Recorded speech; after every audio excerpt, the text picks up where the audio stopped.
राष्ट्रीय शिक्षा नीति पर शिक्षकों को प्रशिक्षित कर विद्यार्थियों को रोजगारमुखी शिक्षा के फायदे बताए गए और कन्या महाविद्यालय में हुई राष्ट्रीय संगोष्ठी में नीति आयोग द्वारा निर्धारित शिक्षक मंडल के नीति क्रियान्वयन के संबंध में छात्राओं को जागरूक किया गया। कार्यक्रम के मुख्य वक्ता प्रवेश एवं फीस नियामक आयोग के अध्यक्ष पूर्व कुलपति डॉक्टर आर कन्हारे थे। उन्होंने 34 साल बाद आई शिक्षा नीति को आज की महती ज़रूरत बताया। शिक्षा नीति के प्रचार प्रसार के लिए नीति आयोग देश भर में सेमिनार करवा रहा है। इंदौर संभाग के 13 कॉलेजों में अभी तक सेमिनार हो चुके हैं। इसमें शिक्षकों को किस तरह से शिक्षित किया? राष्ट्रीय शिक्षा नीति 2020 का क्रियान्वयन जुलाई से किया जाना है और लगभग सभी के पास इसका ड्राफ्ट लगभग 6 माह पूर्व प्रेषित कर दिया गया था।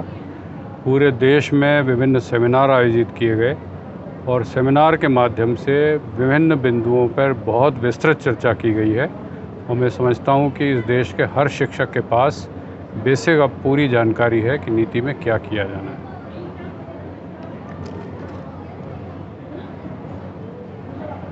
तौर पर क्या कंसेप्ट रखा है?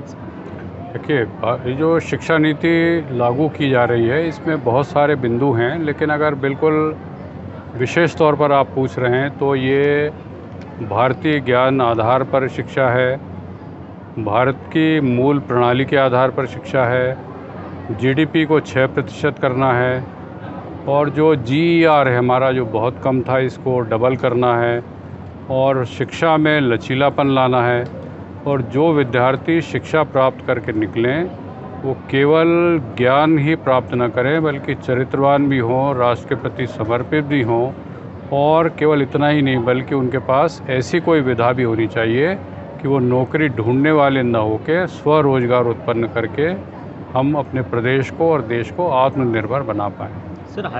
भोपाल में 14 मार्च से 17 मार्च तक बड़ा आयोजन किया जा रहा है। इसमें बड़े शिक्षाविद, कुलपति और DRDO एटॉमिक एनर्जी के उच्च अधिकारी सहभागिता करेंगे। सेमिनार को अन्य अतिथियों ने भी संबोधित किया।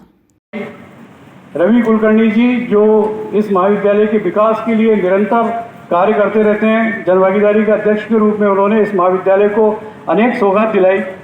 जब हमारे पास संसाधन नहीं थे तब रवि जी का प्रयास बहुत ज़बरदस्त था और जो 2 कक्ष दिखाई दे रहे हैं, कक्ष क्रमांक 9, कक्ष क्रमांक 10, वो रवि जी के प्रयास हैं। उन्हीं ने जो है एक योजना बनाई थी कि किस प्रकार से आपको एक कैंटीन का संचालन करना है, बिल्डिंग किस तरह से बनाना है और आज हम रवि जी को विश्वास दिलाते हैं कि उनकी जो कार्य योजना है उस पर यह महाविद्यालय लगातार कार्य कर रहा है।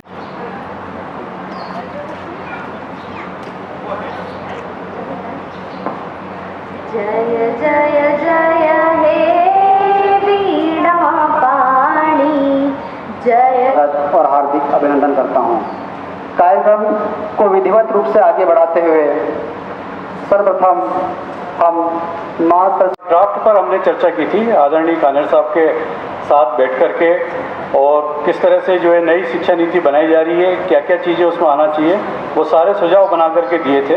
आज वो पूर्ण हुई है, उस पर जो है चर्चा करने के लिए हमने अपने विशेष अतिथियों को बुलाया है। आज हमने बालिका पूजन किया है।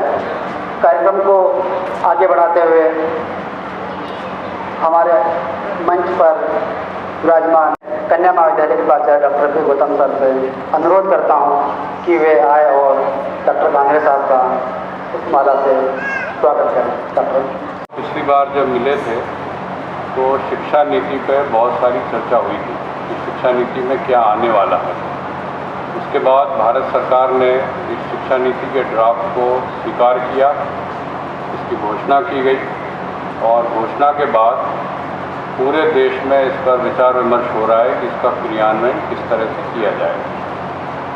इस नीति के जो प्रमुख बिंदु हैं उनको पहले बहुत ही संक्षेप में रख के और फिर क्रियान्वयन पे ज़्यादा बात करूँगा मैं। शिक्षा नीति में सबसे पहली बात यह है कि जो GDP है, जो सकल आय होती है, उसका 6% इसमें लगाने की बात की गई है। अन्य देशों से जब हम तुलना करते हैं तो चीन में हो, जापान में हो, अमेरिका में हो, रशिया में हो, जीडीपी का बहुत बड़ा प्रतिशत शिक्षा पे व्यय किया जाता है और भारत में ये अभी 3.5% के करीब था। तो अब ये माना गया है कि 6% कम से कम इसमें लगाना चाहिए। अच्छा, आत्मनिर्भरता की किस तरह से अग्रसर हो? आत्मनिर्भरता की ओर अग्रसर होने के लिए ही ये राष्ट्रीय शिक्षा नीति का निर्माण किया गया है कि विद्यार्थी कर्म की महत्ता और श्रम की महत्ता को समझे और किसी भी काम को छोटा न समझ करके अध्ययन करे और फिर आधुनिक तरीकों से जो कुछ उसने पढ़ा है, चाहे वो यदि कृषि है उसके घर का मुख्य व्यवसाय, तो कृषि को भी वो अपनाए, लेकिन आधुनिक तरीकों से जब वो उसे करेगा तो निश्चित रूप से आय के साधन भी बढ़ेंगे और वो दूसरे लोगों के लिए भी एक मिसाल होगा कि हम अपने स्वयं के व्यवसाय को भी वो ऊंचाई दे सकते हैं और हम एक एंटरप्रेन्योर बन सकते हैं। नौकरी के पीछे भागना हमारे लिए आवश्यक नहीं। वॉइस ऑफ राइट्स के लिए बड़वानी से विजय निकुम की रिपोर्ट।